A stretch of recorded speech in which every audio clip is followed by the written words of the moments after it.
Et bonjour à tous, mon nom est François Letarte. Bienvenue sur ma chaîne JDR des 30, une chaîne consacrée aux jeux de rôle sur table, Vidroliste. Tentative de réponse à la question de co-critique du samedi. Ils sont revenus avec leurs questions.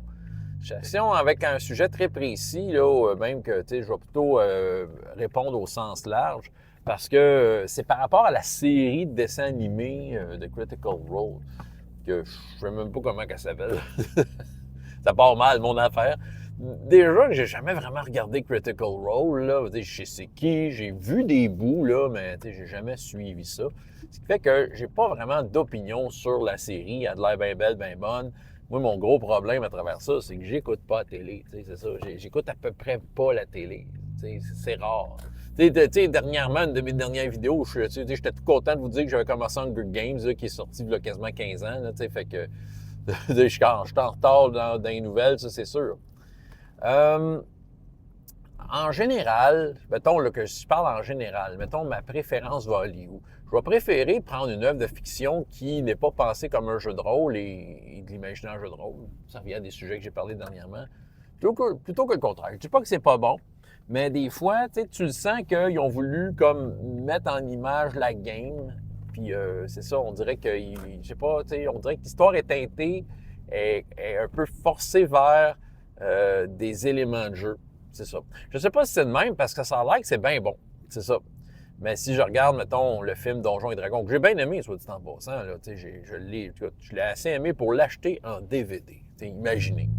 Fait que j'ai trouvé ça divertissant. Il y a des éléments de jeu qui sont là, qui sont clairement présentés. Il y a des scènes qui sont là pour te présenter comme un sort en particulier ou une habileté en particulier qui veulent te mettre ça en film. Mais en même temps, c'est un film qui raconte une histoire. Et si je prends le film Donjons et Dragons encore, il y a la fameuse scène, et je pense que j'en avais parlé dans le temps qui était sorti, comme la barbare pète la gueule à plein de gardes. Là, puis tu regarderais ça, c'est comme si... Puis quelqu'un, je pense que c'est Christophe de Pilule Rouge qui avait dit ça, c'est comme si il roulait des vins naturels à chaque hit. C'est ça, quand tu veux raconter une histoire, tu veux raconter une histoire, tu veux l'effet, puis t'es pas devant le jeu qui, avec le hasard, te fuck tes affaires. Donc, est-ce que la série de Critical Role sent la game de donjon ou, ou est-ce que c'est une histoire qui est racontée tout simplement, ils ont pris les personnages, les éléments, puis ils ont juste vraiment voulu nous raconter une belle histoire. C'est ça. Pour moi, un jour, je vais peut-être la regarder. Puis je vais probablement apprécier, je suis un bon public, ces affaires-là.